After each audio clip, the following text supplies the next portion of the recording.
Oke, halo semua, apa kabar? Berjumpa lagi dengan saya Erwin Supandi dari Winner Stocks Indonesia. Hari ini saya akan membawakan market review untuk perdagangan tanggal 26 Januari 2021. Ya, hari ini marketnya akhirnya tidak sanggup untuk rebound ya.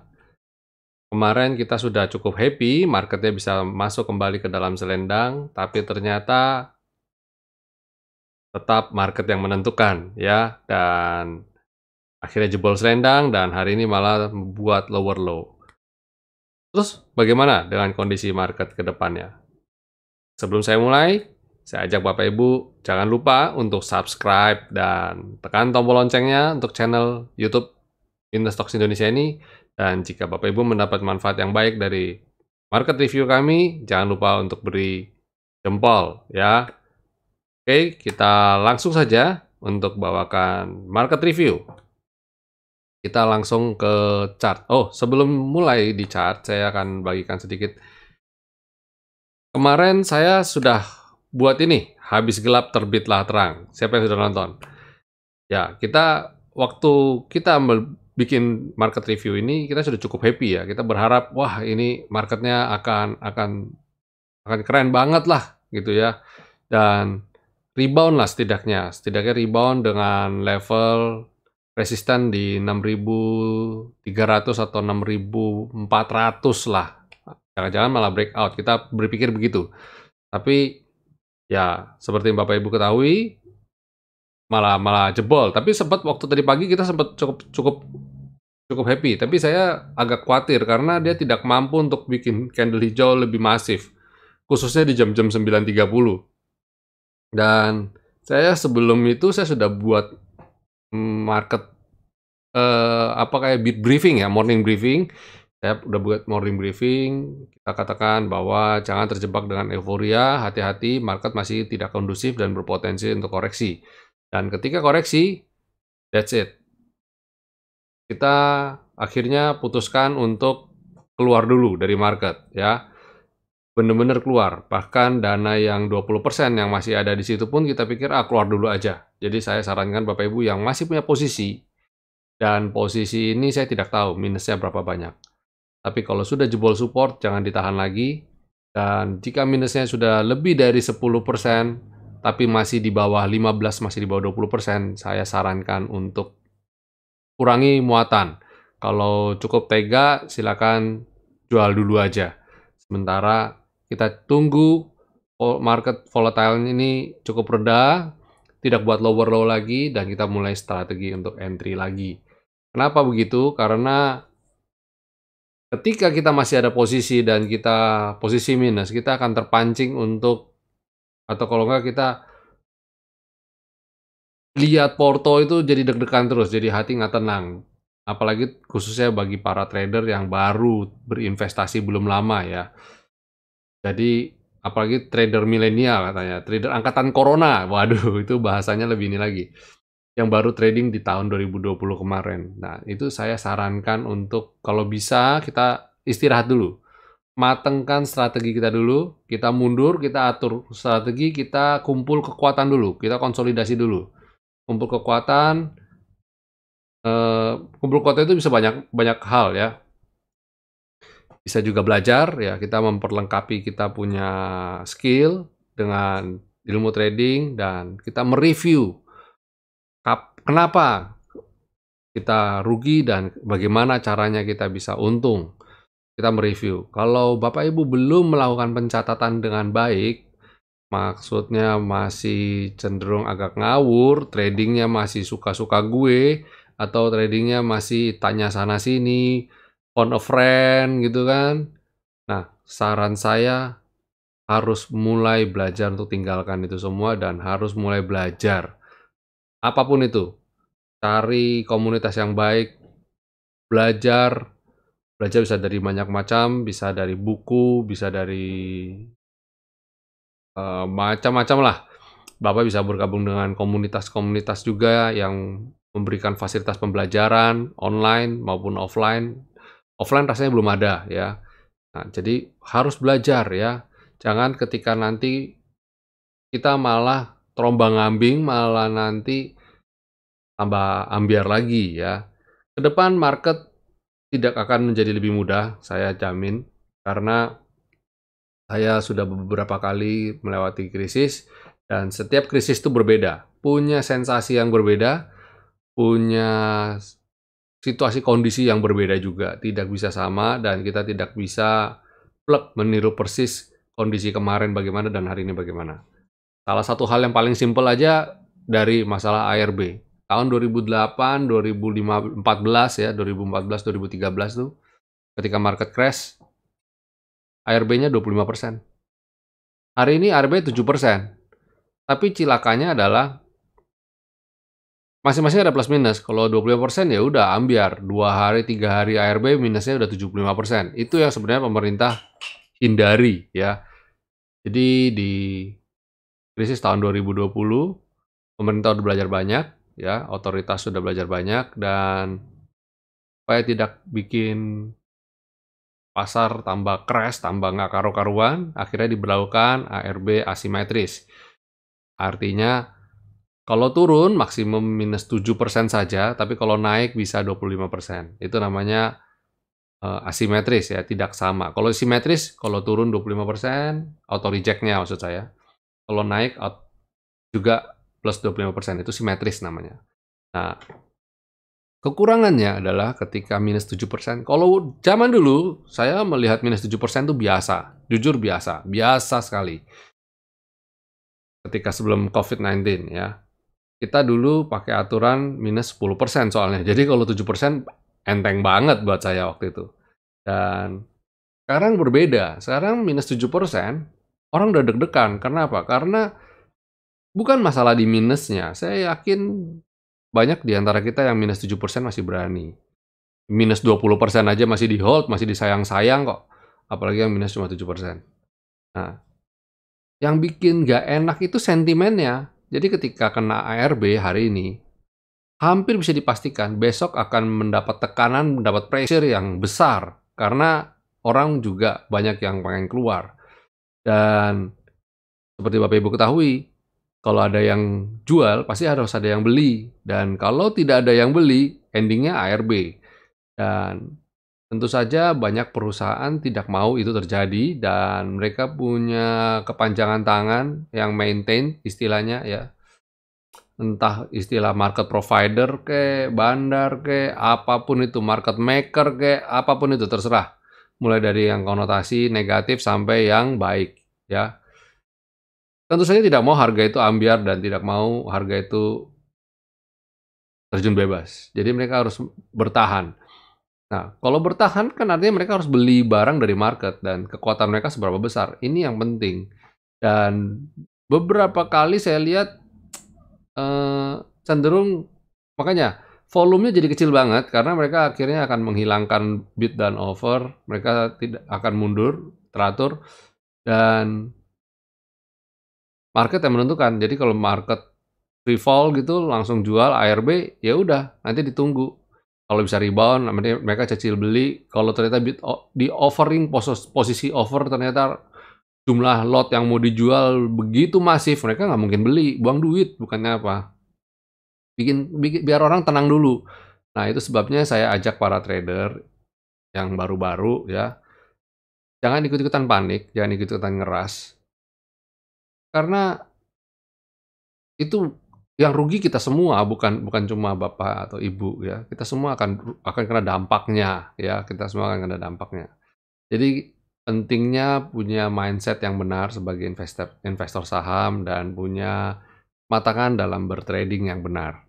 Dan belakangan ini ada isu tambahan yaitu hari ini muncul di berita teman kita ada yang share di grup VIP bahwa sentimen yang bikin tekanan di IHSG sampai turun beberapa hari ini adalah karena margin call. Apa yang disebut dengan margin call? Mungkin banyak yang masih belum tahu bahkan. Jadi ketika Bapak Ibu bergabung bersama buka account di sekuritas, Bapak Ibu mendapatkan fasilitas margin. Apa itu fasilitas margin? Jadi ketika Bapak Ibu store uang 10 juta, Bapak Ibu memiliki kekuatan untuk diberi pinjaman untuk melakukan pembelian di atas 10 juta. Jadi ditambahin mungkin bisa 5 juta, kita tambahin 8 juta, 7 juta. Masing-masing perusahaan, masing-masing sekuritas berbeda-beda polisinya. Nah, itu kan pinjaman, uang kita realnya kan 10 juta, tapi kita diberi pinjaman untuk trading dengan dana yang lebih. Nah, ketika tahun 2020 naik-naik terus gitu, orang euforia beli dengan menggunakan uang margin, ya. Dan uang margin ini punya kekurangan, yaitu satu, hanya bisa dipakai maksimum 2 hari, ya. Setelah 2 hari, account kita akan di-freeze dulu, kita nggak boleh beli, suspend istilahnya. Nah, kalau di dalam 2 hari ke depan Bapak Ibu tidak top up dananya, tidak balikin dananya, maka saham yang kita beli akan dipaksa jual, namanya istilahnya force sell. Nah, ketika dipaksa jual tersebut, harganya harga market. Kalau sampai tidak bisa dijual di harga market, mereka akan potong berdasarkan nilai, istilahnya haircut ya, istilahnya. Masing-masing sekuritas beda-beda sih pemahamannya. Ada collateral value lah, masing-masing beda-beda ya. Dan itu harga rendah sekali, jadi jangan sampai jangan sampai Bapak Ibu kena di sana. Saran saya, kalau bisa Bapak Ibu jangan menggunakan dana margin ya. Saya tidak pernah menganjurkan teman-teman kita yang baru belajar saham menggunakan dana margin. Kenapa? Ketika Bapak Ibu mulai memaksakan diri untuk mulai trading menggunakan dana margin, Bapak Ibu akan jadi hawa greedy-nya akan keluar ya, hawa greedy-nya akan keluar dan ya pasti orang memaksa untuk beli di luar kapasitasnya dia dan trading-nya jadi pengennya dapat untung besar. Ya, hasil akhirnya tidak banyak yang untung besar, kebanyakan berakhir dengan rugi. Kenapa? Karena ketika marketnya turun, dia deg-degan, karena trading-nya pakai uang orang lain istilahnya. Terus kemudian setelah 2 hari kan harus jual. Ya kalau 2 hari kemudian naik atau naik terus selama 2 hari itu dia jual, ya kadang-kadang malah nggak dijual ketika market naik dia ada rasa sayang. Waduh nanti besok naik lagi gimana? Padahal dia udah pinjam 2 hari nih uangnya sekuritas, nggak jual deh.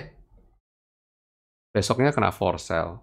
Habis kena force sell, kesuspend kan, ternyata marketnya koreksi. Ketika marketnya koreksi, dia mau jual, nanti dia bilang dalam hatinya dia, waduh kalau besok naik lagi saya nggak bisa beli nih karena posisi kesuspend, jadi saya diemin aja. Besoknya turun lagi, turun lagi. Ingat, kalau kesuspend tuh nggak pernah sehari, biasanya kesuspend tuh 2 hari. Karena dia harus menyesuaikan lalu lintas. Jadi ketika saham kita dijual untuk force sell, maka butuh 2 hari sampai dana itu kembali lagi ke dalam bursa. Ke dalam sekuritas, sorry. Nah, kalau kembali lagi ke dalam sekuritas masih istilahnya 2 hari lagi, berarti total umumnya butuh waktu 4 hari sampai akhirnya Bapak Ibu bisa trading lagi. Dan ketika itu macam-macam yang terjadi. Perasaan sakit hati, dendam, ya, merasa rugi, kenapa, menyalahkan diri sendiri, dan lain-lain sebagainya. Akhirnya ketika selesai, suspend, dia mau siap trading lagi, bawaannya pengen membalikan kerugian. Dan penuh emosional dan penuh amarah, penuh dendam. Jadi bawaannya pengen beli saham, langsung pengen dapat cuan, dan nutupin kerugian yang kemarin. Nah, ini yang nggak bagus dan seringkali psikologinya jadi kurang baik dan tradingnya jadi ambiar lah pokoknya. Itu sebabnya saya sarankan jangan menggunakan uang margin ya. Mending Bapak Ibu pakai uang yang ada, kita manage dengan benar, pakai mindset investasi. Jadi ketika Bapak Ibu punya uang lebih, silakan Bapak Ibu setor ke dalam sekuritas dan dibelikan saham-saham yang memang peruntukannya untuk investasi. Jadi setor dana ke sekuritas top up itu bukan karena posisi suspend dan Bapak Ibu nyangkut dan harus setor dana. Jangan, itu nggak boleh. Setor dana karena memang mindsetnya kita harus investasi. Kita nabung, nabungnya dengan cara membeli saham. Nah, ini salah kaprah, banyak orang yang tidak tahu ini, trading dengan mindset yang salah, akhirnya tradingnya ambyar dan menyalahkan bahwa trading saham itu sesuatu yang buruk. Sebenarnya bukan di situnya, sebenarnya perilaku trading yang salah sehingga membuat trading sahamnya jadi jelek gitu loh. Jadi seperti seolah-olah jadi kayak judi dan sebagainya. Oke? Ya, saya ajak Bapak Ibu untuk kalau mau mengenal lebih banyak lagi mengenai trading saham yang baik dan benar, kami ajak untuk bergabung bersama Winner Stocks Indonesia. Karena di Winner Stocks Indonesia kami ajarkan mulai dari menghitung risk management, money management, sampai teknik trading yang baik dan benar.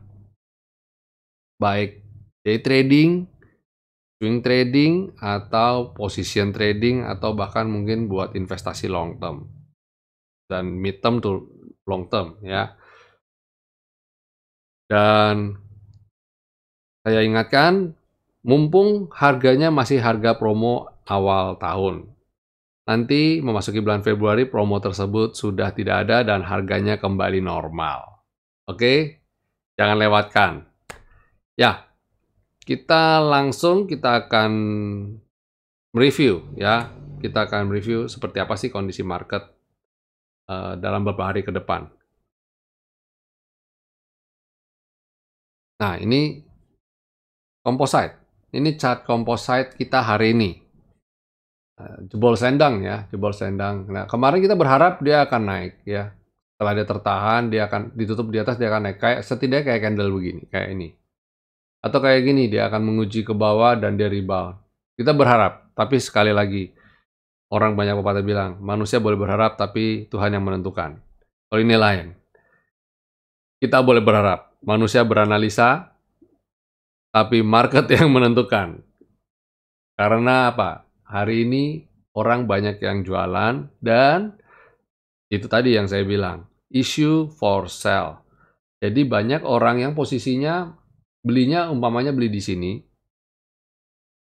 2 hari kemudian dia harusnya top up atau dia balikin duit sekuritas, tapi dia nggak bisa balikin. Karena apa? Satu, sahamnya ARB.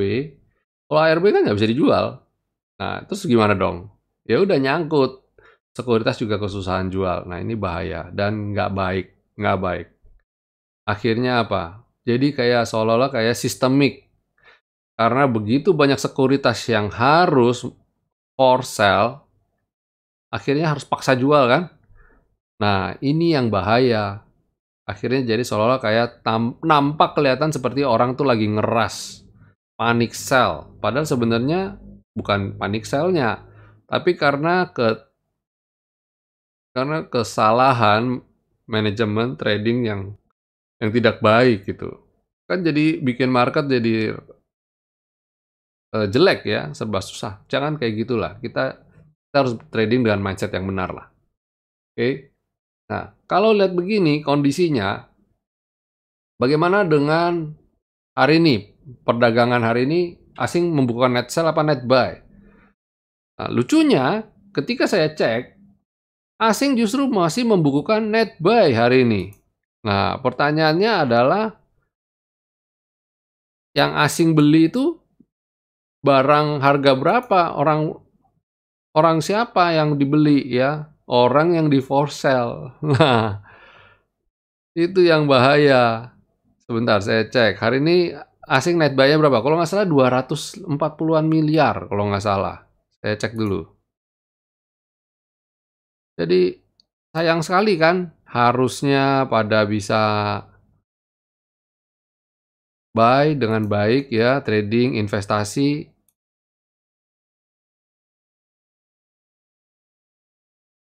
Malah nggak bisa. Coba sebentar. Hari ini closing. Aksi beli bersih investor asing 346,7 miliar. Nah, gimana tuh?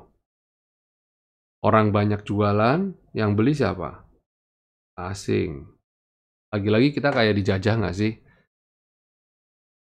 Kita kayak kayak ditindas nggak sih? Kita jual di harga yang murah dan mereka beli dengan harga yang murah dan nanti mereka yang lebih banyak dapat profitnya. Jangan ya. Trading harus dengan mindset yang benar. Dan saat ini saya lihat Composite akan mencoba menguji support. Kalau lihat kayak begini, dia akan konsolidasi, akan turun dulu di areal skyline ini. Jadi kalau dia turun ke sini, baru kita lihat bisa mantul apa enggak. Dan di sini tuh levelnya antara 6.000, antara 5.990-an sampai 6.000-an. Wow, berarti ini support kuat IHSG beberapa kali dia swing di situ ya. Nah ini tuh lihat beberapa kali dia bertahan di sini. Masa setelah dia naik dia kembali lagi ke sini terus baru naik lagi. Sangat disayangkan ya, sangat disayangkan. Oke, itu dari Composite. Terus bagaimana dengan sektoralnya? Nah, sebenarnya sektoralnya itu sudah harusnya ada beberapa, udah jadi 11 sektoral atau 12 sektoral. Tapi karena saya datanya masih belum baik, belum dapat datanya dari sekuritas, saya akan gunakan data yang lama, sektoral yang lama ya. Masih yang lama seperti agriculture ya. Harusnya sekarang itu ada energi ya, ada beberapa sektoral yang ini baru-baru ya, di pengelompokannya lebih baru sekarang, lebih baru pengelompokannya, lebih rapi. Tapi saya coba cek juga lewat chart kayak investing.com, tradingview.com. Candle-nya baru 2 kok, belum kayak gini. Ini kan bisa, ini datanya udah komplit ya. Mereka rupanya bikin bener-bener datanya data baru, candle baru ya, baru 2 candle. Jadi belum valid. Kita masih pakai yang lama dulu ya. Nah, ini udah jebol, kayak kita hindari IHSG jangan seperti ini ya. Jadi kalau udah jebol skyline, potensial untuk menguji V-line ya. Jadi sektor agri kita hindari dulu untuk sementara waktu. Kemudian basic industry. Nah, basic industry sudah di bawah selendang juga, tapi di bawahnya di bawah tipis. Saya berharap dia bisa rebound kembali kayak ini ya, bisa kembali lagi. Tapi sekali lagi sentimen. Kalau yang lain semua turun, nggak mungkin dia nggak turun. Bisa ketarik turun juga. Consumer memang masih di bawah ya, dia masih belum kemana-mana. Terus kemudian finance juga sudah jebol support juga, udah jebol selendang ya, bahaya nih, hati-hati. Kemudian infrastructure, wow ya, udah deket juga. Ini udah banyak, udah jebol support semua nih ya, hati-hati. Jadi harusnya tadi Bapak Ibu kena stop loss, harusnya udah keluar, kelempar keluar harusnya. Nggak apa-apa, lebih bagus keluar sekarang. Kita punya potensi untuk beli di bawah dan itu sesuatu yang menurut saya malah bagus. Kemarin saya jujur sudah nggak berani beli banyak ketika teman-teman banyak yang nanya, saya bilang gunakan sedikit aja uang, sedikit aja uang. Mereka bilang loh ini masih mau naik lagi kok, beli sedikit uangnya. Nanti kita nggak dapat cuan dong. Ya, kita bukan masalah itu. Ini yang masalahnya kondisi saat ini itu rawan koreksi. Masalahnya cuma itu. Nah, itu yang kita kadang susah memberi pengertian sama orang tuh kayak susah banget gitu. Mining juga sudah jebol, masih di bawah tepatnya ya. Kemudian miscellaneous industry sama juga balik ke bawah selendang. Property, wow, udah mau ke V-line malah ya. Naiknya susah, setengah mati ya. Dia begitu turun cuma butuh 1, 2, 3, 4. 4 candle aja udah setengah jalan dia. Udah sampai setengah perjalanan dia naik nih. Berapa lama nih? Dari November sampai Januari. Dan dia hanya butuh 4 hari untuk turun. Kacau banget kan? Itulah gravitasi. Properti terus trade. Ya, trade juga mulai ini juga ngeri-ngeri sedap nih. Kalau jebol juga sudah ambiar. Ya, itu sektoralnya. Terus untuk sahamnya apa nggak ada? Oh ada, masih ada dan kayak tadi ada beberapa saham saya masih hold karena memang masih profit, jadi ya hold aja. Dan Ada beberapa emiten Bapak Ibu bisa perhatikan dan saya rekomendasikan ini adalah yang masih posisinya di support. Jadi risk and reward-nya kita harapkan bisa lanjut, bisa bisa membawakan profit yang baik dan bisa mendatangkan profit yang cuan yang lumayan buat Bapak Ibu. Ya buat nutup kerugian lah. Dan enaknya kalau beli support adalah kalau ketika kita harus cut loss minusnya nggak terlalu banyak karena udah jebol support, ya udah relakan saja, ya. Ada contoh hari ini ada MAPI, Bapak Ibu silakan perhatikan. Nah, ini dia baru rebound dari V-line. Menarik kan? Dia tertahan di situ. Silakan Bapak Ibu cermati untuk perdagangan esok hari. Kemudian kedua adalah PTBA. PTBA juga sama, dia tertahan di level Skyline. Tapi kalau dia jebol, kalau dia balik arah, ya, kalau dia balik arah, dia jebol lagi ke sini, ya berarti gagal ya. Berarti rekomendasi saya hari ini nggak jadi, ya, nggak jadi, batal. Kemudian MDK lagi sideways dan saat ini malah ada di atas lendang. Jadi kalau besok lanjut lagi, silakan pertimbangkan, ya. Kemudian kedua adalah TPIA. Satu-satunya saham yang uptrend cuma ini TPIA, ya. Jadi silakan Bapak Ibu, kalau yang masih hold silakan, kalau yang sudah kemarin sempat kena trailing stop di sini ya udah jual aja dulu, jangan buru-buru entry. Entry kalau dia bisa breakout, ya. Breakout all time high-nya. Terus kemudian ada ISAT. Nah, ISAT juga bagus, tertahan di support. Kalau dia jebol ini sudah selesai. Nggak usah beli, batal ya. Tapi kalau dia masih tertahan di sini, Bapak Ibu mau trading pendek, beli di support, jual di atas ini ya silakan. Oke, itu dari saya, market review dan rekomendasi. Semoga besok market sesuai trading plan kita ya. Hari ini apa yang kita rancangkan besok bisa jalan sesuai trading plan kita. Dan tak lupa saya ucapkan jangan lupa untuk jaga kesehatan, protokol kesehatan diterapkan ya. Kita jaga supaya pertumbuhan COVID bisa diredam di Indonesia. Dengan pertumbuhan COVID yang bisa kita redam, ekonomi akan segera pulih. Dan kalau ekonomi pulih, tentu saja pasar sahamnya juga pulih. Oke, itu namanya efek domino. Tak lupa, saya ingatkan kembali untuk subscribe channel YouTube ini dan tekan tombol loncengnya. Dan jika Bapak Ibu mendapat manfaat yang baik, beri jempol dari video-video kami. Dukung video kami, Winner Stocks Indonesia, untuk semakin berkembang. Sampai jumpa semuanya. God bless.